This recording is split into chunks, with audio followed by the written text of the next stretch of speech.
Halo semua, apa kabar kalian? Semoga selalu sehat dan dalam keadaan baik-baik saja. Melanjutkan cerita sebelumnya yaitu BTTH Season 7, episode 3. Bagaimana alur cerita di Season 7, episode 4 ini? Tapi sebelum kita ke videonya, jangan lupa untuk subscribe channel ini. Karena akan ada video baru setiap harinya. Tanpa basa-basi lagi, kita langsung saja ke alur ceritanya. Melanjutkan cerita kemarin. Daun-daun di hutan yang sunyi dan lebat tiba-tiba bergerak sedikit. Beberapa sosok manusia muncul dari dahan pohon. Tubuh mereka seperti monyet yang gesit saat mereka menekan batang pohon dan melesat ke depan sekali lagi. Setelah beberapa lompatan seperti ini, mereka dengan cepat menghilang dari tepi dahan.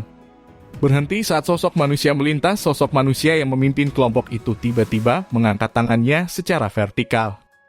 4 bayangan manusia di belakangnya segera mendarat di cabang dengan sangat lincah. Setelah itu mereka mengalihkan pandangan ragu mereka ke arah pemuda berjubah hitam itu. Apa itu? Tatapan Hujia menyapu ke segala arah, tetapi tidak menemukan gerakan apapun. Dia tidak bisa membantu tetapi berbisik dengan cara yang agak ragu. Ada seseorang yang datang, ayo bersembunyi dulu, tatapan Xiaoyan menatap tajam ke kiri. Persepsi spiritualnya yang luar biasa telah memberinya kemampuan luar biasa untuk bertahan hidup di hutan. Dia bisa merasakan gerakan yang tidak bisa dirasakan orang lain selangkah lebih maju dari mereka. Pada titik ini, pada dasarnya sangat sulit baginya untuk diserang tanpa sengaja dalam kompetisi berburu ini. Dengan pengecualian Sun Er, Hujia dan yang lainnya sedikit tercengang saat mendengar kata-kata Xiaoyan. Mereka tidak merasakan kehadiran apapun yang mendekat. Namun ketika mereka melihat ekspresi Xiaoyan dan mengingat statusnya saat ini sebagai pemimpin kelompok, ketiganya hanya bisa mengangguk sedikit. Segera 5 sosok manusia itu melintas secara bersamaan dan dengan cepat melarikan diri ke semak lebat di bawah. Sekitar 5 menit setelah Xiaoyan dan yang lainnya menyembunyikan diri, tiba-tiba ada sedikit suara angin kencang yang dikirim dari hutan lebat tidak jauh dari sana. Segera 5 sosok secara bertahap muncul dan berhenti di udara, tempat yang tidak jauh dari tempat Xiaoyan dan yang lainnya bersembunyi. Tatapan tajam mereka perlahan menyapu hamparan semak yang tenang ini. Tatapan Xiaoyan dan 4 lainnya melewati celah semak belukar dan menatap tajam ke 5 murid yang lebih tua dari Akademi Dalam yang berdiri tidak jauh dari mereka. Menilai dari ki yang merembes keluar dari tubuh mereka, tampaknya orang ini sebenarnya berada di sekitar 1 bintang tingkat Dadoshi atau lebih. Kekuatan orang-orang ini mungkin tidak lemah, tetapi jika dibandingkan dengan kelompok 5 orang Xiaoyan, masih ada celah di antara mereka. Selain itu, Xiaoyan dan yang lainnya bukanlah siswa yang gagal dalam hal mentalitas. Oleh karena itu, mereka secara alami tidak akan mengeluarkan batuk atau suara lain yang tidak perlu pada saat ini. Oleh karena itu, 5 siswa yang lebih tua di atas mereka hanya bisa pergi tanpa daya setelah dengan cepat memindai area 1 kali. Setelah kelompok mereka pergi, tubuh Baisan bergerak sedikit, ingin berdiri. Namun ekspresi Xiaoyan dan sedikit berubah saat dia dengan lembut berkata, jangan bergerak, apa yang membuatmu sangat cemas? Mereka sudah pergi. Baisan sangat tidak senang dengan omelan Xiaoyan dan tidak bisa menahan diri untuk tidak membalas. Meski mulutnya mengatakan ini, tubuhnya tetap patuh dan tidak berani melakukan gerakan terlalu besar. Xiaoyan mengabaikannya. Dia hanya mengalihkan pandangannya ke posisi di mana 5 orang telah menghilang. Setelah melihat tindakannya ini, Baisan dan yang lainnya terkejut dan hanya bisa terus bergerak mengikuti pandangannya. Suasana sunyi menyelimuti hutan sedemikian rupa selama sekitar 3 hingga 4 menit sebelum cabang pohon, yang tatapan Xiaoyan dan yang lainnya tiba-tiba bergetar. Segera beberapa sosok manusia mendarat di atasnya dan muncul. Dari penampilan mereka itu mengejutkan kelompok orang yang sama yang seharusnya pergi lebih awal. Segera ekspresi Baisan berubah sedikit dan dia merasa sedikit pahit. Tidak ada siapa-siapa. Liu Mu, kamu benar-benar paranoid. Kita tidak bisa menghabiskan waktu kita dengan cara ini. Orang-orang di cabang pohon menggelengkan kepala saat melihat tidak ada gerakan. Mereka kemudian membalikkan tubuh mereka menghadap pemuda kurus berpakaian hijau dan berkata. Pemuda yang dipanggil Liu Mu mengangguk tanpa daya. Dia ragu-ragu berkata, saya mempraktikkan ketertarikan dengan kayu doiki. Oleh karena itu, indera saya jauh lebih tajam daripada orang biasa di hutan ini.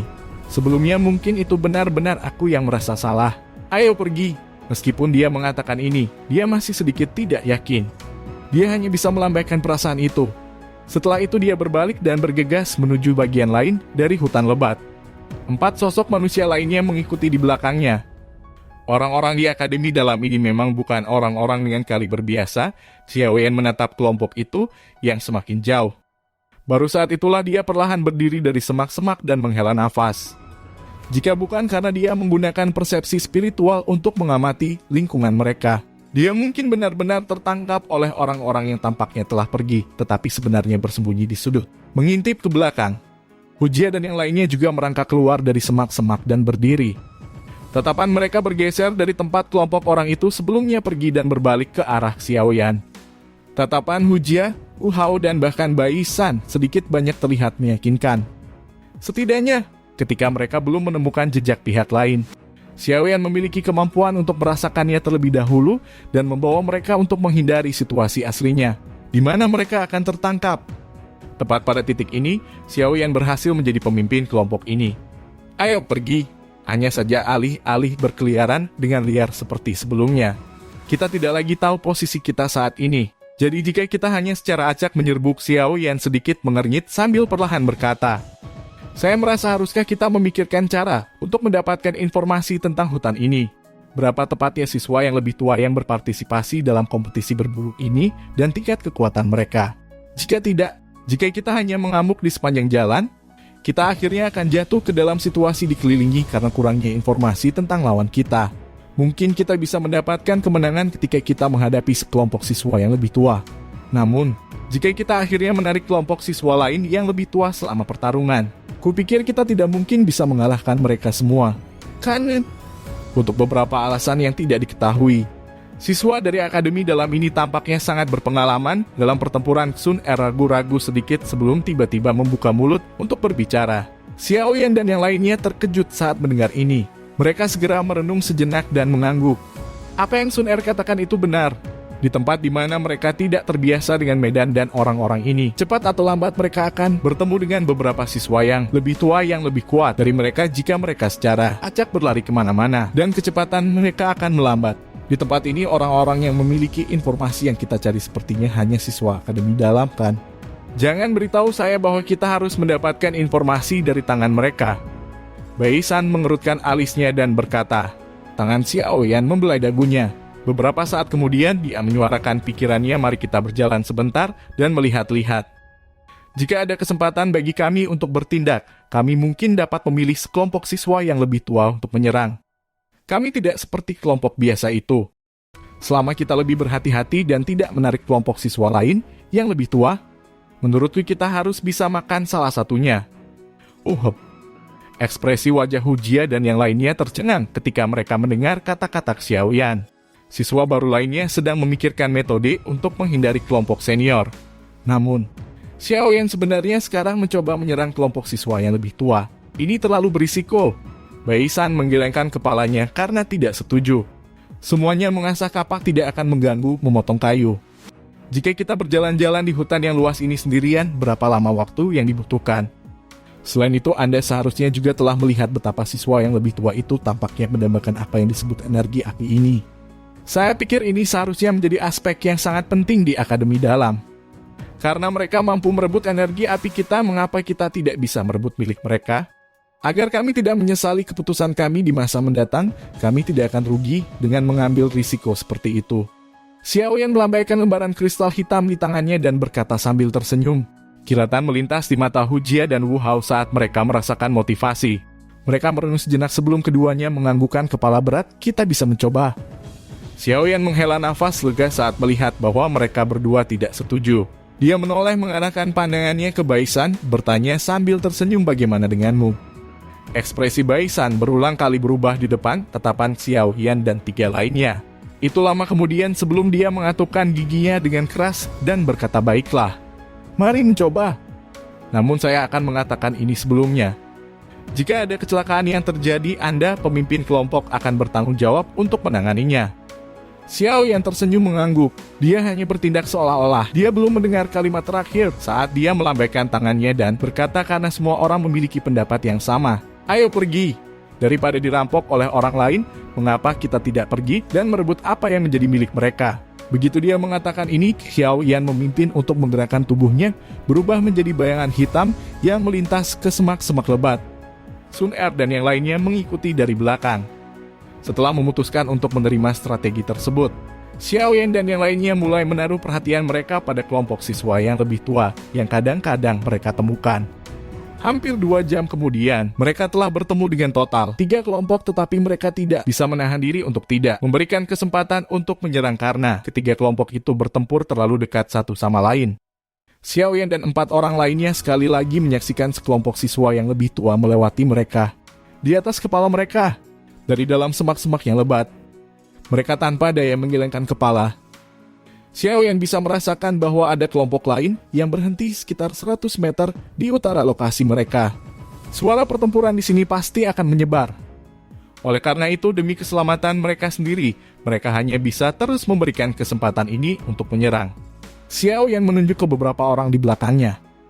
Oleh karena itu, mereka berempat yang dokinya sudah mulai beredar hanya bisa sekali lagi tenang. Tidak lama setelah sekelompok siswa yang lebih tua melewati mereka, Xiaoyan hendak berdiri dan membawa mereka pergi ketika langkah kakinya berhenti. Dia memilihkan kepalanya dan mengarahkan pandangannya ke utara. Dia merasakan bahwa kelompok di sana tiba-tiba berhenti. Pergilah, Xiaoyan ragu-ragu sejenak. Dia melambaikan tangannya dan segera memimpin keempat orang lainnya saat mereka bergerak seperti tikus tanah, melewati semak yang lebat dan dengan cepat menuju ke utara.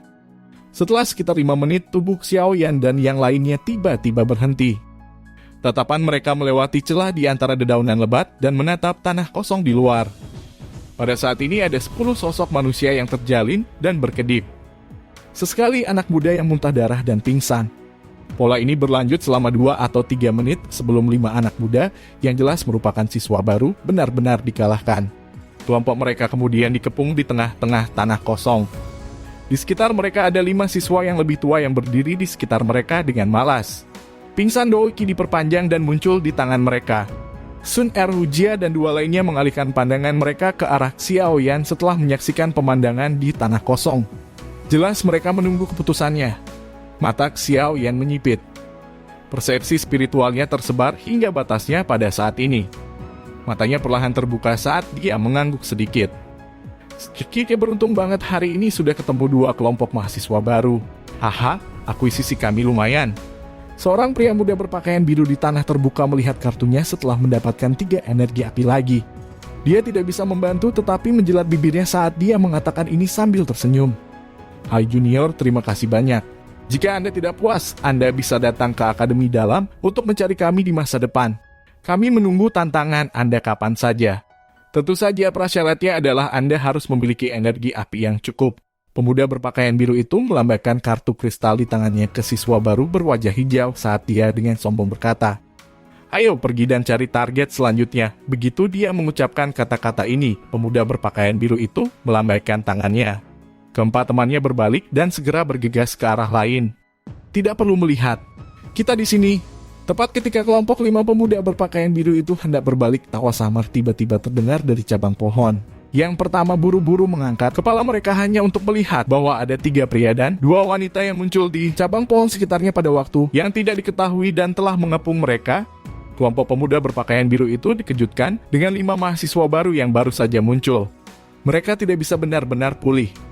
Bukankah semua siswa baru seharusnya melarikan diri seperti tikus? Mengapa beberapa orang ini benar-benar berani muncul secara terbuka di depan mereka? Oh gadis yang cantik. Semuanya jadilah lebih lembut saat kamu menyerang nanti. Jika tidak, jika kita meninggalkan kesan buruk, tidak akan ada lagi kesempatan di masa depan. Sesaat kemudian, kelompok 5 pemuda berpakaian biru itu akhirnya sembuh.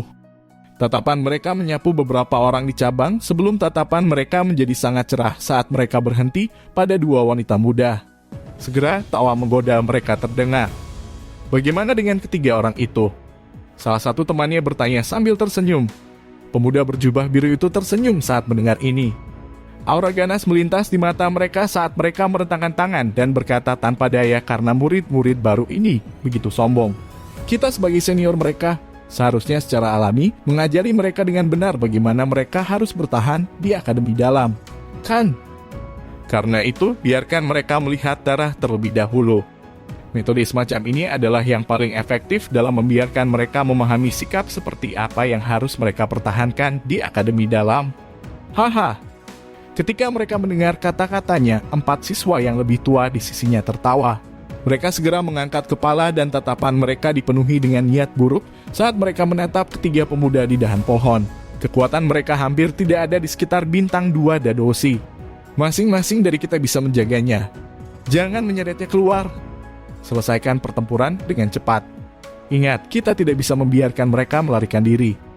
Xiaoyan menatap 5 siswa yang lebih tua di tanah kosong di bawah dengan acuh tak acuh. Dia menoleh untuk melihat Sun Er, Baisan, Gu Hao, dan Hu Jia saat dia mengingatkan. Iya. Mereka berempat mengangguk sedikit. Mereka bertukar pandang satu sama lain saat tubuh mereka sedikit bergetar. Doki yang kuat tiba-tiba keluar dari tubuh mereka. Mereka segera bergerak dan muncul di tanah kosong secepat kilat. Pada saat Doki Sun Er yang kuat dan Doki yang lain melonjak, ekspresi dari kelompok 5 pria berpakaian biru itu akhirnya berubah secara drastis. Melihat hanya kis mereka ini, kelima siswa baru ini sebenarnya jauh lebih kuat dari mereka. Kami telah menendang lempengan besi kali ini. Mengapa siswa baru ini begitu kuat? Pikiran yang sama sekali tidak meyakinkan melintas di hati pemuda berpakaian biru itu. Dia melambaikan tangannya. Namun, bahkan sebelum dia bisa mengucapkan kata-kata untuk meneriaki rekan-rekannya agar segera mundur, bayangan hitam tiba-tiba dan anehnya muncul di hadapannya. Mata-mata menciut. Dunia yang berisi Doki yang kuat, tidak ragu-ragu sedikit pun karena diayunkan dengan ganas ke kepala bayangan hitam itu. Pada saat pemuda berpakaian biru itu melayangkan pukulannya, bayangan hitam itu bergerak. Kekuatan tajam benar-benar menyebabkan udara memancarkan ledakan sonik yang teredam saat pukulan datang dengan cara seperti kilat. Terlepas dari kecepatan atau kekuatan, itu jauh melampaui serangan pemuda berpakaian biru itu. Kali ini perahu kita akan tenggelam di talang. Perasaan ngeri muncul di dalam hati pemuda berpakaian biru itu. Saat dia merasakan kekuatan dan kecepatan di mana bayangan hitam melepaskan pukulan itu. Dia mengangkat pandangannya dan melihat wajah halus dan tampan yang membawa sedikit rasa dingin bersama dengan sepasang mata hitam-hitam tinta. Sepasang tinju itu masing-masing berisi Doki yang kuat dan bergelombang. Sesaat kemudian, mereka menabrak satu sama lain dan kekuatan yang mendasarinya berdesir. Dimanapun itu melintas, itu bertindak seperti gelombang yang keluar dengan keras. Pada saat itu, semua daun yang layu di tanah di sekitar mereka berdua terangkat dan terbawa kemana-mana. Duk. Saat kedua tinju bersentuhan, pemuda berpakaian biru itu akhirnya bisa benar-benar merasakan betapa menakutkan kekuatan yang terkandung dalam tinju Xiaoyan. Begitu tinju mereka bersentuhan, perasaan mati rasa mulai menyebar melalui lengannya dari tangannya. Akhirnya, kekuatan yang mendasari yang menyebabkan ekspresi orang berubah meledak, bergerak di sepanjang titik kontak antara kepalan tangan, dan ditransmisikan ke tubuh pria muda berpakaian biru itu. Akhirnya, itu mengakibatkan dia memuntahkan seteguk darah segar berwarna merah cerah. Setelah memuntahkan seteguk darah segar, langkah kaki pemuda berpakaian biru itu buru-buru mundur beberapa langkah. Aura ganas menyapu wajahnya. Dia mengguncang tubuhnya dan Doki berwarna biru pucat dengan cepat keluar dari tubuhnya. Setelah itu membentuk armor Doki berwarna biru di permukaan tubuhnya. Namun saat armor Doki baru saja terbentuk, bayangan hitam sekali lagi muncul di depannya seperti hantu. Tawa dingin ditransmisikan ke arahnya. Tiba-tiba ekspresi bingung muncul dari mata pemuda berpakaian biru itu. Segera setelah ini, rasa sakit yang luar biasa menyebar dari dadanya. Akhirnya dia merasa tubuhnya jatuh dan tertembak ke belakang sebelum membentur batang pohon dengan keras beberapa saat kemudian. Seteguk darah segar lagi dimuntahkan. Pemuda berpakaian biru itu menundukkan kepalanya dengan susah payah dan terkejut ketika dia menemukan bahwa armor Doki-nya yang baru saja dibekukannya sebelumnya sebenarnya telah hancur hanya dengan satu serangan dari lawan. Tubuh pemuda berpakaian biru itu meringkuk seperti udang besar. Sebelum dia mengangkat kepalanya, dia mendengar suara teredam lainnya terdengar ke samping. Setelah itu keempat temannya berguling ke samping dengan wajah yang sama-sama berlumuran darah. Hanya pada saat ini benar-benar ada kepanikan tambahan di wajahnya.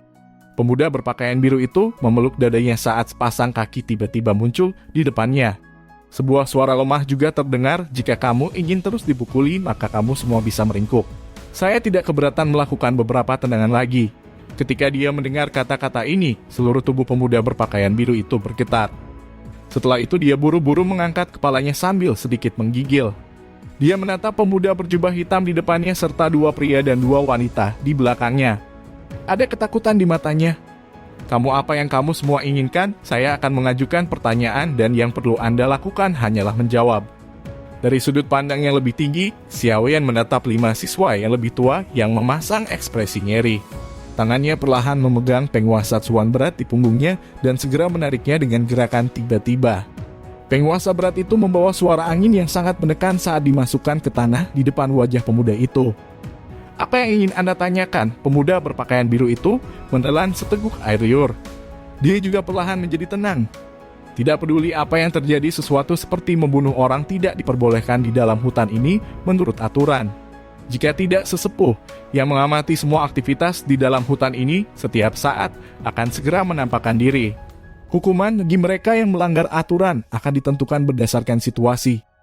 Oleh karena itu, selain perlu sedikit khawatir bahwa mereka akan menderita sakit fisik, mereka tidak perlu khawatir tentang kehidupan mereka. Seberapa luas hutan ini? Xiaoyan merenung sejenak. Hal pertama yang dia tanyakan adalah yang paling sederhana, tetapi juga pertanyaan yang paling penting. Jika ukuran hutannya besar, maka dia perlu membuat persiapan untuk pertempuran jangka panjang. Jika kecil, mereka mungkin bisa mengubah taktik mereka dan langsung mengamuk dan menyerang langsung ke tujuan mereka. Sangat besar, pemuda berpakaian biru itu menjawab, menyebabkan Xiao yang tak berdaya menghela nafas di dalam hatinya. Apakah Anda memiliki rute peta yang kasar? Xiaoyan melirik pemuda berpakaian biru itu. Namun, dia tiba-tiba melambaikan tangannya, memiringkan kepalanya ke arah Sun Er dan 4 lainnya, masing-masing ambil 1 orang dan tanyai mereka di satu sudut. Setelah itu kami akan memeriksa apakah informasi yang diberikan masing-masing kepada kami adalah sah. Jika jawaban seseorang berbeda dengan yang lain, maka dia tidak boleh menyalahkan kita karena kejam. Meskipun kita tidak bisa mengambil nyawa orang di sini.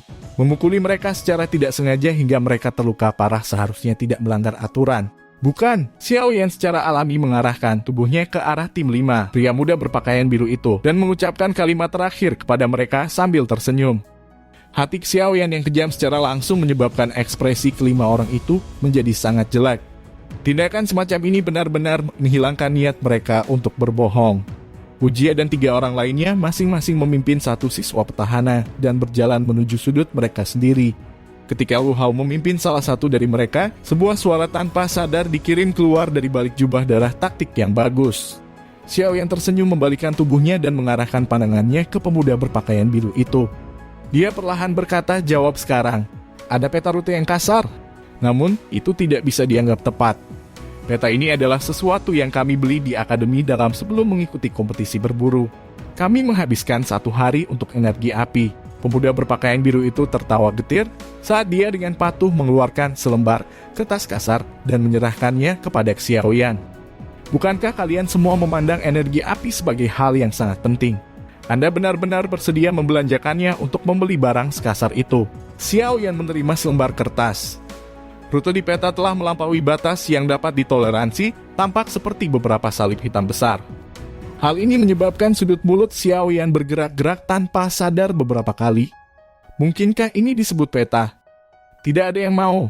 Namun ini adalah sesuatu yang dipaksa oleh Akademi Batin untuk kita beli. Kami tidak punya pilihan selain membelinya. Sudut mulut pemuda berpakaian biru itu sedikit gemetar saat ini disebutkan. Rasa sakit muncul di wajahnya saat dia berbicara dengan cara yang menggigit. Ketika dia harus membeli barang yang rusak ini, hatinya meneteskan darah. Jika bukan karena mereka bisa merebut energi api dari siswa baru jika mereka berpartisipasi dalam kompetisi berburu, dia tidak akan rela menghabiskan energi api senilai 1 hari untuk membeli peta omong kosong ini, bahkan jika dia dikalahkan sampai mati. Para bajingan di akademi dalam itu benar-benar iblis penghisap darah. Berapa banyak siswa yang lebih tua yang berpartisipasi dalam kompetisi berburu ini? Xiaoyan menyimpan peta rute dengan benar dan bertanya dengan cemberut. Ada sekitar 50 orang. 5 orang ke 1 grup dengan total 10 grup. Pemuda berpakaian biru itu memandangi 4 sudut lainnya tempat interogasi sedang berlangsung dan menghela napas. Dia tidak tahu apakah rekan-rekannya akan mengatakan yang sebenarnya atau berbohong. Namun jika dia membandingkan peluang keduanya, dia hanya bisa memilih untuk mengatakan yang sebenarnya. Seperti apa kekuatan mereka? Apakah mereka kira-kira sama dengan Anda semua? Xiao yang terus bertanya. Kata-kata Xiaoyan menyebabkan pemuda berpakaian biru itu memutar matanya. Apa yang kira-kira sama dengan kalian semua? Ada 8 kelompok yang kurang lebih sama dengan kita. Kami semua adalah siswa yang masuk akademi dalam tahun lalu. Masih ada 2 kelompok lagi yang merupakan siswa yang lebih tua dari tahun sebelumnya. Mereka telah tinggal di akademi dalam lebih lama dari kita. Karena itu, kekuatan mereka lebih kuat dari kita. Saya pikir mereka mungkin sekitar level Anda. Pemuda berpakaian biru memandang Xiao Yan agak aneh, tampaknya bergumam pada dirinya sendiri tentang mengapa siswa baru ini sebenarnya begitu kuat.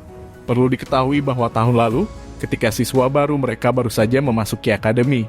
Bahkan beberapa orang yang berada di peringkat 5 besar juga dirampok sekali di hutan ini. Meski mereka memang melawan konflik di antara mereka masing-masing, setelah itu mengakibatkan mereka kesulitan membentuk balas dendam skala besar. Oleh karena itu mereka masing-masing dipisahkan dan dikalahkan. Benar-benar tidak seperti kejadian aneh tahun ini di mana siswa yang lebih tua dirampok sebagai gantinya. Ketika dia memikirkan masalah yang menyedihkan ini, pemuda berpakaian biru itu memiliki dorongan untuk memarahi ibunya. Mereka juga mahasiswa baru, tapi mengapa jarak antara perlakuan mereka begitu besar? Hampir sama denganku, Xiao yang mengerutkan kening saat mendengar ini. Anggota dari dua kelompok ini sekuat dia. Itu agak merepotkan. Tampaknya benar-benar akan ada kesulitan dalam mencoba menerobos kompetisi berburu energi api ini dengan mudah. Kedua kelompok itu sangat mudah diidentifikasi. Semua anggota salah satu grup berpakaian hitam, sedangkan yang lain berpakaian serba putih. Dalam kompetisi berburu energi api setiap tahun, akan ada dua kelompok kuat yang berpartisipasi. Akademi dalam menyebut dua kelompok terkuat ini sebagai stopper jahat hitam putih. Dalam 10 tahun terakhir, tidak ada yang pernah mendengar ada kelompok siswa baru yang mampu menembus rintangan mereka. Ada rasa hormat dalam suara pria muda berpakaian biru itu. Black White Evil Stopper. Xiao Yan mengucapkan nama ini di mulutnya saat dia mengangguk sedikit. Dia berbalik dan bertukar pandang dengan Sun Er dan yang lainnya. Setelah itu dia menanyakan pertanyaan yang paling penting, apa gunanya yang disebut energi api di akademi dalam? Mengapa kalian semua begitu tergila-gila dengan itu? Energi api adalah hal terpenting di akademi dalam.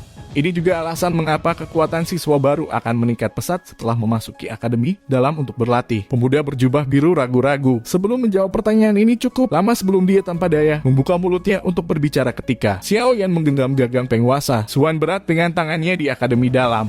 Ada api langit menara pelatihan Qi terkubur di bawah tanah.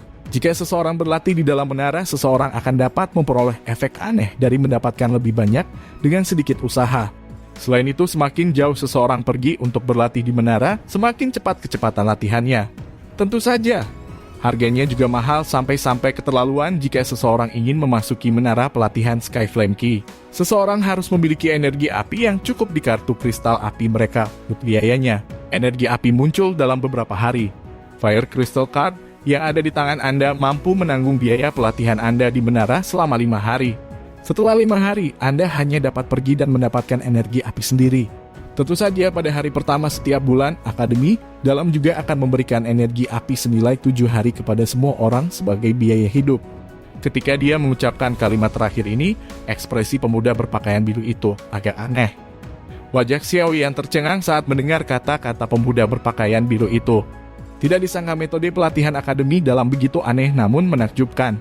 Jika seseorang ingin memasuki apa yang disebut menara pelatihan Skyflame Qi untuk berlatih, seseorang sebenarnya perlu membayar biaya. Biaya yang disebut ini adalah energi api pada kartu kristal api. Jika seseorang ingin berlatih, seseorang perlu menggunakan energi api sebagai biaya. Tidak heran jika orang-orang ini mendambakan energi api di tangan kita sedemikian rupa. Xiao Yan tertawa getir. Dia melirik pemuda berpakaian biru dan berkata dengan lembut, lalu bagaimana jika kita menggunakan semua energi api di atasnya? Bagaimana kita mendapatkan lebih banyak? Jangan beritahu saya bahwa kita hanya bisa menunggu sampai didistribusikan bulan depan. Tentu saja tidak. Di akademi dalam, Anda bisa mendapatkan energi api dengan berbagai cara. Misalnya, Anda dapat menyapu menara, menyalin gulungan, DLL. Biasanya energi api yang didapat dengan mengandalkan ini terlalu sedikit. Oleh karena itu, beberapa siswa yang lebih kuat akan pergi dan berburu Magical Beast, menggunakan monster core mereka untuk ditukar dengan Fire Energy. Alternatifnya mereka dapat menemukan seseorang untuk ditantang. Selama pihak lain setuju, mereka akan dapat bersaing di arena olahraga akademi dalam. Orang yang menang akan bisa mendapatkan energi api yang dikurangkan dari yang kalah. Singkatnya, ada cukup banyak metode untuk mendapatkan energi api. Namun ada satu prasyarat. Artinya Anda harus memiliki kekuatan yang cukup. Jika tidak, Anda tidak hanya tidak dapat memperoleh energi api, tetapi Anda juga akan kehilangan semua yang Anda miliki. Pemuda berpakaian biru merentangkan tangannya, sedikit ragu-ragu. Sebelum melanjutkan, ada satu metode lagi untuk mendapatkan flame energy. Itu untuk naik ke puncak peringkat kuat di Akademi Dalam. Seperti namanya, ini adalah sistem peringkat yang digunakan untuk mengukur kekuatan seseorang. Itu juga merupakan peringkat yang paling berharga di Akademi Dalam. Hanya ada 50 nama di peringkat. Selama Anda bisa memahami posisinya, Anda akan bisa mendapatkan hadiah yang dikeluarkan Akademi dalam setiap bulan. Hadiahnya dikaitkan dengan peringkat. Seseorang secara alami akan mendapatkan lebih banyak semakin tinggi peringkatnya. Dalam hal ini, mereka akan dapat menyembunyikan diri di dalam menara pelatihan Sky Flame Key sepanjang hari untuk berlatih dan tidak perlu khawatir tentang menghabiskan energi api. Oleh karena itu, semua siswa di Akademi Dalam bekerja keras dan berjuang menuju peringkat kuat ini. Persaingan itu begitu ketat sehingga hanya membuat seseorang terdiam. Ada banyak orang yang naik peringkat pada hari pertama sebelum mereka ditarik turun pada hari kedua oleh orang-orang yang sangat menantang mereka. Xiao Yan menghembuskan napas panjang dan mengangguk sedikit. Meski ekspresinya tenang, hatinya sudah mulai terpikat oleh aturan misterius Akademi Dalam membentuk antisipasi dan keingintahuan yang sebenarnya. Sistem ekstrim semacam ini memang layak menjadi buayan yang melahirkan orang-orang kuat. Di Akademi luar sangat sulit bagi siswa untuk merasakan persaingan seperti itu. Oleh karena itu, Akademi luar mungkin tidak kekurangan orang-orang dengan bakat luar biasa. Tetapi pada akhirnya tidak mungkin bagi mereka untuk bersaing dengan Akademi Dalam. Ini karena sistem di sini pada dasarnya dibuat untuk merawat orang-orang kuat. Fire energy haha sepertinya itu memang sesuatu yang sangat mengait di hati orang. Sekarang bahkan godaan energi api ini telah mengaitkan keinginan hati saya. Xiao Yan tertawa pelan. Dia menoleh untuk menatap Sun Er dan 3 lainnya. Secara kebetulan mereka juga mengalihkan pandangan ke arahnya. Kelima tatapan itu saling terkait satu sama lain dan masing-masing bisa melihat panas di mata satu sama lain. Jelas sekali Akademi Dalam ini juga membuat mereka tertarik. Energi api juga dicap dengan kuat ke dalam hati mereka. Di Akademi Dalam memiliki energi api berarti kecepatan latihan mereka akan meningkat. Itu juga menunjukkan bahwa jarak mereka dalam perjalanan menjadi orang kuat semakin dekat. Fire energy memang sesuatu yang bagus, Xiao Yan bergumam di dalam hatinya. Sudut mulutnya tiba-tiba terangkat menjadi senyuman jahat yang menyebabkan hati pemuda berpakaian biru itu terasa dingin. Dia menundukkan kepalanya dan tersenyum saat dia melihat yang terakhir. Dengan nada yang harmonis, dia berkata, "Terima kasih senior karena telah memberitahu saya. Namun, bisakah Anda memberikan kartu kristal api di tangan Anda selanjutnya?" Pemuda berpakaian biru itu melebarkan mulutnya saat dia menatap senyum Xiao Yan. Ekspresinya berubah drastis. Doki mengalir tiba-tiba. Namun, bahkan sebelum dia bisa bergerak, bayangan hitam besar, membawa suara angin yang menekan, menabrak dengan keras, akhirnya berhenti tepat di depan wajah pucat milik pemuda berpakaian biru itu. Pemuda berpakaian biru menelan seteguk air liur dan susah payah saat dia melihat tubuh penguasa yang sangat besar itu. Beberapa saat kemudian, wajahnya pucat saat dia duduk kembali di tanah. Tangannya gemetar saat dia mengeluarkan kartu kristal api biru pucat dari cincin penyimpanannya. Xiao yang tersenyum menerima kartu kristal api berwarna biru pucat ini. Ketika dia menatap melihat 28 berwarna merah di atasnya, senyum di wajah Xiao yang menjadi lebih kaya dari sebelumnya. Xiao Yan memegang kartu kristal hitam dan biru. Setelah itu dia menggosoknya dengan berat. Sebuah cahaya bersinar dan pada kartu hitam gelap, angka 5 berubah menjadi 26 sedangkan kartu biru pucat menyusut menjadi 7.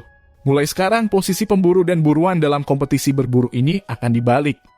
Ini karena yang diburu ini sudah mulai tertarik pada para pemburu. Xiao yang dengan lembut bergumam saat dia melihat nomor 26 di kartu kristal api hitamnya yang gelap.